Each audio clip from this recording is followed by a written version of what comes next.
ज़रूरत के अनुसार पैसा लगा सकते हैं। आज मेरे को ज़रूरत है मैं एक्टिव फंड में, इक्विटी फंड में पैसा लगाऊं। इक्विटी फंड में आपको रिटर्न आएगा 12 से 15% के आसपास। मिनिमम से मिनिमम साल का 12% आता ही आता है।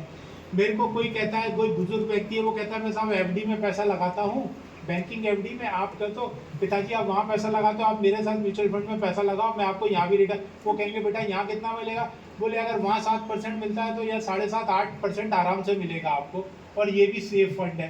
तो अपने को एफडी फंड भी होते हैं। तो इसमें कई तरीके के फंड होते हैं, हम इसमें अपनी सुविधा के अनुसार अपना पैसा लगा सकते हैं। Next please. Equity schemes, debt schemes, hybrid schemes, ये सारी की सारी अलग अलग तरह की स्कीम्स होती है जो मैंने अभी आपको बताया। इक्विटी स्कीम्स क्या होती है, इसमें भी मैं आपको थोड़ा सा एक अपडेट दे देता हूँ। इक्विटी स्कीम्स का मतलब क्या होता है, आपका पैसा आपसे लेके शेयर मार्केट में लगता है। आप इंडिविजुअल शेयर मार्केट में अगर पैसा लगाओगे तो आपको पता नहीं है कौन सा शेयर चलेगा, कौन सा शेयर नहीं चलेगा, आपको इंडिविजुअली नहीं पता होता।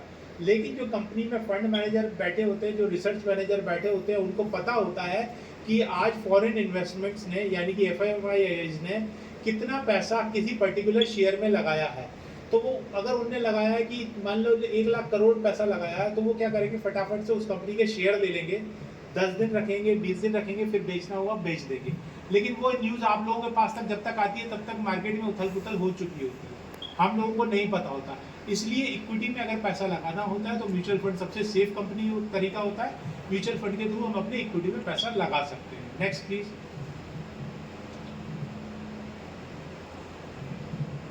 Equity schemes. Next, equity scheme में मल्टी कैप कौन कौन सी होती है? मल्टी कैप फंड होते हैं, लार्ज कैप फंड होते हैं, large and mid cap fund होते हैं, मिड कैप फंड होते हैं, स्मॉल कैप फंड होते हैं, फ्लेक्सी कैप फंड होते हैं। मल्टी कैप फंड्स कौन कौन से होते हैं? मल्टी कैप फंड्स वो होते हैं कि जिसमें लार्ज कैप भी आ गया, मिड कैप भी आ गया, स्मॉल कैप भी आ गया। लार्ज कैप कौन सी कंपनीज होती है? जो 3000 करोड़ के ऊपर की कंपनीज होती है वो लार्ज कैप कंपनीज होती है। जो 1000 से 3000 करोड़ के आसपास की कंपनीज होती हैं वो मिड कैप कंपनीज होती हैं। जो 1000 करोड़ और उससे नीचे की कंपनीज होती हैं वो स्मॉल कैप कंपनीज होती हैं।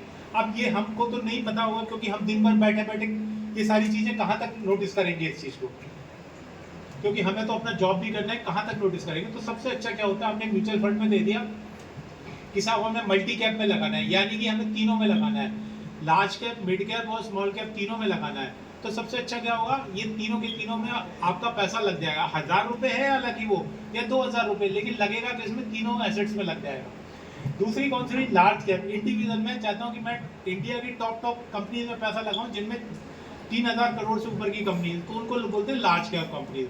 तो लार्ज कैप कंपनीज में आपको बोला नहीं मैं 1000 रुपये लार्ज कैप कंपनीज में लगाना चाहता हूँ, तो आपने एक चेक काट के म्यूचुअल फंड एएमसी को दिया, उसने क्या किया, सीधा सीधा उसमें आपका लिखा होगा Nippon large cap fund company, तो वो सीधा सीधा जो भी लार्ज कैप कंपनीज होंगी उसमें आपका पैसा लगा देगा। आपकी तरफ से टेंशन नहीं है कि आपका पैसा कहाँ गया है, आपके हाथ में यूनिट्स आ जाएंगी, आपके हाथ में स्टेटमेंट आ जाएगा कि आपका पैसा कहाँ लगा।